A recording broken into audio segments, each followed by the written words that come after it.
한국사 수업 두 번째로 갑오개혁을 시작하겠습니다. 갑오개혁은 동학농민운동 중에 일어나게 됩니다. 나게 되는데 에, 순서를 한번 보겠습니다. 우리는 전체적으로 갑오개혁이라 하지만 각각은 세계 1차 개혁, 2차 개혁, 3차 개혁으로 나눌 수 있습니다. 1차 동학농민운동이 일어나고 일본군이 이제 조선에 군대를 파병하게 됩니다. 그러면서 철군 요구를 군대를 철수하라는 요구를 무시하고 경복궁을 점령하고 청일전쟁을 일으키면서 조선의 내정 개혁을 강요하게 됩니다. 이때를 1차 개혁이라 합니다. 이때 이 내정 개혁을 위해서 군국기무처라는 걸 설치하고 개혁을 하게 됩니다. 그 전에 전주화약 이후에 교정청이라는 게 있었지만 그것을 없애버리고 일본은 군국기무처를 설치하여 1차 개혁을 시작하게 됩니다. 1차 개혁의 이 내용을 봐야겠는데 특히 사회면에서의 개혁을 주목해야겠습니다. 사회면에서 신분제 폐지, 그 다음에 과거 제가 허용, 그 다음에 정치면에 있어서는 뭐 과거제 폐지라든지 그 다음에 뭐 경제면에 있어서는 조세의 급납제라든지 이런 것들이 상당히 이제 큰 어떤 파괴력을 가지는 개혁 아니라 할 수 있겠습니다. 있는데, 하지만 이 1차 개혁은 일본이 청일 전쟁 중이었기 때문에 조선에 크게 개입하지 않고 우리의 계급화 관료들을 중심으로 해서 독자적으로 진행되어 있는 그런 긍정적인 측면이 있습니다. 하지만 일본이 청일 전쟁에서 승기를 잡자 기존의 이 군국기무처를 폐지하고 2차 개혁을 하게 됩니다. 2차 개혁에서는 갑오개혁의 어떤 의의와 내용을 담은 홍범 14조를 반포하고 내각을 도입한다든지 등등의 어떤 개혁이 이르게 됩니다.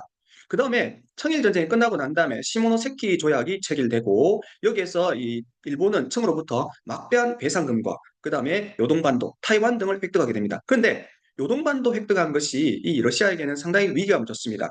러시아도 중국으로 진출하려는 의도가 있었어요. 그래서 이 프랑스와 독일을 끌어들여서 일본에게 이 요동반도를 되돌려 줄 것을 강요하게 되는데 그것을 삼국 간섭이라고 합니다. 삼국 간섭이 있고 난 이후에 조선 정부, 특히 민비는 이 러시아를 끌어들여서 일본을 견제하려고 하였어요.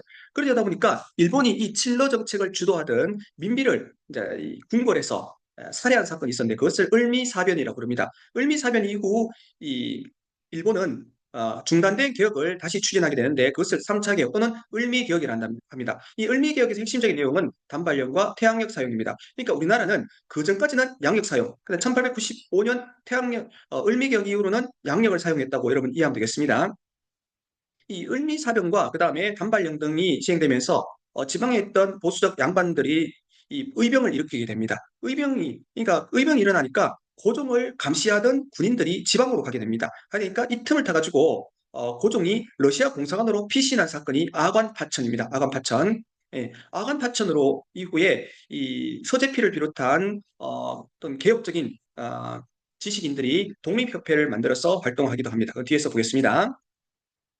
자, 본문을 보겠습니다. 보면은 일본이 경복궁 점령하고 난 다음에 에, 교정청을 폐지하고 군국기무처를 설치하면서 개혁을 강요하게 되는데 이것을 1차 갑오개혁이라 합니다.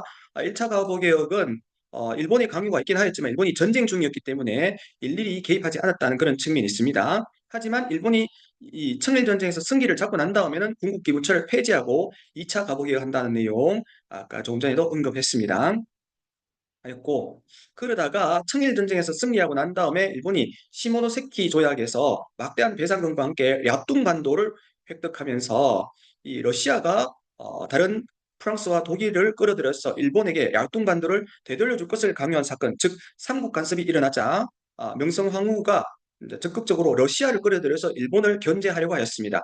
그러니까 일본이 이 칠러 정책을 주도하던 명성황후, 즉 민비를 이제 살해한 사건, 을미사변이 일어나게 되고 이후에 일본은 중단된 개혁을 다시 시행하는데 그것을 을미개혁이랍니다. 을미개혁은 내용은 그렇게 많지는 않지만 태양력 단발령 시행이라는 그런 파괴적인 내용이 들어가면서 어, 보수적 양반들을 크게 자극하여 곳곳에서 의병이 일어나게 됩니다. 의병이 일어나니까 이제 그 고종에 대한 감시가 약화되고 이 틈을 타서 고종이 자신의 처소를 러시아 공사관으로 옮긴 사건, 즉 아관 파천이 일어나게 됩니다. 그렇습니다. 자, 여러분들 이 연표를 잘 봐야 됩니다. 잘 봐야 되는 게 경복궁 점령하고 청일전쟁 일으키고 난 다음에 일본이 1차 갑오개혁을 한다. 1차 갑오개혁에서 핵심적인 내용을 몇 가지 기억해야겠습니다. 과거제 폐지라든지 뭐 노비제도 폐지라든지 그 다음에 조세 급납제라든지 조세 급납제라는 것은 세금을 물론 화폐로 내게 하는 것이라는 거. 그 다음에 일본이 청일 전쟁에서 승기를 잡으면서 군국기무처를 폐지하고 이제 2차 가보개혁을 하게 되는데 이 2차 가보개혁에서는 두 개 문서를 봐야 됩니다. 홍범 14조와 교육 입국 조서가 있는데 홍범 네, 홍범 14조에서는 특히 이 청계에 대한 청에 의존하는 생각을 끊고 자주 독립의 기초를 확고히 세울 것이라는 내용이 나옵니다. 왜 그러냐면 청일 전쟁에서 이제 청나라가 패하면서 이제는 우리가 청나라 눈치를 보게 될 필요가 없게 되었다는 것이죠. 그 외에 다른 내용들이 있다. 이것이 홍범 14조라는 거 여러분들이 기억해야겠습니다. 하고 그러다가 그 청일 전쟁 이후에 삼국 간섭이 있게 되고 그다음에 을미사변이 일어나면서 다시 을미 개혁이 일어나게 되는데 을미 개혁에서는 내용 여러 번 언급했었죠. 단발령과 태양력 사용이 있다는 거 그거 기억하도록 합니다. 자, 태양력 사용하면서 자, 우리는 1895년 11월 17일이 뭐가 됐어요? 1월 1일이 된다는 거죠. 1월 1일. 위에서 요거 선생님 언급했던 내용보다는 교과서에 있는 내용을 자, 보기 바랍니다. 1895년 11월 17일이 1896년 1월 1일이 됐습니다. 자, 그런 내용이 나와 있고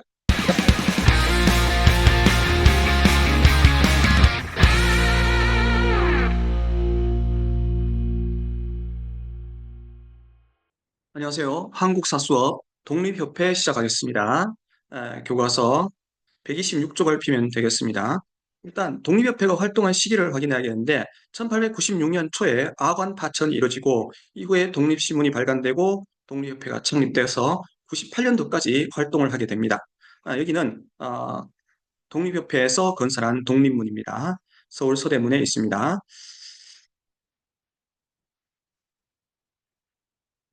이 독립협회를 창설한 사람은 갑신정변 이후 미국에 갔다가 이때 귀국한 서재필입니다. 독립협회가 창설되기 전에 먼저 독립신문을 정부의 지원을 받아 서재필이 창간하였습니다. 이후 독립협회가 창설됩니다. 그리고 독립협회의 멤버는 기본적으로 독립문을 건설하는데 이 기금을 낸 사람들이면 누구나 회원이 될 수 있었습니다. 될 수 있었고 여러 활동을 하였습니다. 어, 이 독립협회와 일반 민중들의 요구로 인해서 고종이 1897년 초에 1년 만에 어, 환궁, 즉 궁으로 돌아오게 됩니다. 환궁을 하였던 것은 고종이 처음에 거주하였던 뭐 경복궁이나 창덕궁이 아니라 러시아 공사관과 이제 담벼락을 대고 있는 경운궁이었습니다. 경운궁이었고 또 이 고종이 러시아 공사관에 있는 동안에 상당히 많은 이권들이 외국으로 넘어가게 됩니다. 이것을 독립협회가 만민공동회를 열어서 저지하는 활동을 하였습니다. 주로 러시아를 대상으로 하였습니다. 하였고 넘어가서 어, 초기에 이 고종과 독립협회는 상호 서로 협조적인 관계였습니다. 그런데 독립협회가 점차 이제 정치 개혁을 요구하고 났습니다. 특히 뭐 의회 설립 같은 그런 정치 개혁을 요구하자 고종과 독립협회의 사이가 멀어지게 됩니다. 부담이 되었다고 나와 있죠. 그러면서 고종이 이 독립협회를 해산하려고 하였습니다. 해산하려고 하니까 독립협회가 강하게 반발했고 의회 설립과 내정 개혁을 추진하게 되었습니다. 됐고 독립협회에서 관민공동회를 개최하는데 위에서는 만민공동회를 했죠. 이 관민공동회는 뭐냐? 관리들과 일반 민중들이 참여하여 일종의 민중 집회를 개최하는 것입니다. 여기에서 헌의 6조를 고종이 이제 여기에서 제출한 헌의 6조를 고종이 승인하게 됩니다. 승인하면서 중추원 관제가 반포됐다 했는데 일종의 의회와 같이 한 것입니다. 중추원 관제는 50명으로 구성되어서 국가가 임명한 이 의원이 반, 그 다음에 독립협회가 투표를 통해서 선출한 인원이 반으로 되어서 실질적인 의회화 기능을 하도록 그렇게 되었습니다. 여기에 헌의 6조가 있는데 헌의 6조의 조항들이 독립협회에 관련되어 있다는 것을 여러분들이 기억해야겠습니다. 이렇게 뭐 의회 승인에까지 이르자 고종은 위기감을 느끼고 보수 세력들이 공화정을 세우려 한다. 그러니까 공화정이라는 것은 왕이 없는 것이죠. 공화정을 세우려 한다는 모함을 듣고 독립협회를 해산령을 내리게 됩니다. 그러면서 이 황국협회라는 단체를 동원하여 만민공동회를 습격하고 결국에는 군대를 동원하여 해산하고 말았습니다. 독립협회를 통한 우리 민족의 정치개혁 또 사회개혁 운동은 결국엔 고종에 의해서 해산되고 말았다는 거 참 안타까운 일입니다. 다음으로 넘어가서 광무개혁과 대한제국과 광무개혁을 보겠습니다. 고종이 러시아 공사관에서 돌아와서 국가의 위신을 높이기 위해서 대한제국을 선포하게 됩니다. 이때는 러시아와 일본이 조선을 둘러싼 세력 균형이 이루어져 있었기 때문에 비교적 강대국들의 간섭을 안 받고 조선이 독자적인 어떤 노선을 추구할 수가 있었습니다. 대한제국을 선포하고 이때 연호를 광무라고 하였습니다. 광무라고 했습니다. 그러면서 이 대한국 국제라는 일종의 헌법을 반포하고 그 다음에 뒤에 광무개혁을 이제 추진하게 됩니다. 대한국 국제는 이것인데 핵심적인 내용은 뭐냐? 황제가 모든 권한을 가진다. 대한제국은 이 전제군주 국가임을 분명히 하였다는 것입니다. 전제라는 것은 특정인이 자기 마음대로 하는 것을 뜻하거든요. 그래서 모든 권력을 황제에게 집중한다. 여기도 황제, 그다음에 여기도 황제. 그러니까 황제가 모든 국가 권한을 독점한다라는 그런 의미가 되겠습니다. 그래서 이제 광무개혁을 추진하게 되는데 광무개혁의 어떤 핵심은 구본 신참입니다. 구본 신참. 옛 것을 기본으로 하여 새로운 것을 참조한다라는 것인데